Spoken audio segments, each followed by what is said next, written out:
পৃথিবীতে সিগারেটটা এমন একটা খাবার, এই একটা খাবারই শুধু টয়লেটে বসে খাওয়া যায়।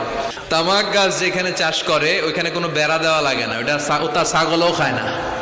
আচ্ছা, পৃথিবীর এইটাই একমাত্র পণ্য যে পণ্যের গায়ে এই পণ্যের বদনাম আর দুর্নাম লেখা থাকে। কোন চকলেটের গায়ে যদি লেখা থাকে এই চকলেট খাওয়া মাত্রই ডায়রিয়া হয়, খাইবেন?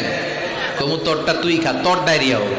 কিন্তু সিগারেটের মধ্যে বদনাম লেখা থাকা সত্ত্বেও মানুষ ধোয়া করে খায়, আর জর্দার মধ্যে এটা আস্তা খায়। ওমরে ফারুক মদ খেতেন, মদ খাওয়ার রাজা ছিলেন উনি। সাইয়েদনা আলী রাদিয়াল্লাহু তাআলা আনহু মদ খেতেন, সব সাহাবারা মদ খেতেন, কারণ তখন এটা জায়েজ ছিল, নিষেধাজ্ঞা আসে নাই। এরপর একবার সাইয়েদনা আলী রাদিয়াল্লাহু তাআলা আনহু মদ খেয়ে নামাজে দাঁড়াইছে, আর এরকম মাতলামি করতেছে। লা আ'বুদু মা তা'বুদুনের জায়গায় মাতলামের ছোটা কি পড়ে? আ'বুদু মা তা'বুদুন। তখন আয়াত নাজিল হলো, লা তাকরাবুস সালাতা ওয়া আনতুম সুকারা। মদ খাইও, তবে মদ খাইয়া নামাজে দাঁড়াইও। তারপর চিরকালের জন্য মদ জুয়া আল্লাহ হারাম করে দিলেন। আল্লাহ একবারে হারাম করলে ভয়ঙ্কর অবস্থা হতো, আল্লাহ ধীরে ধীরে হারাম করলেন। তো যারা এই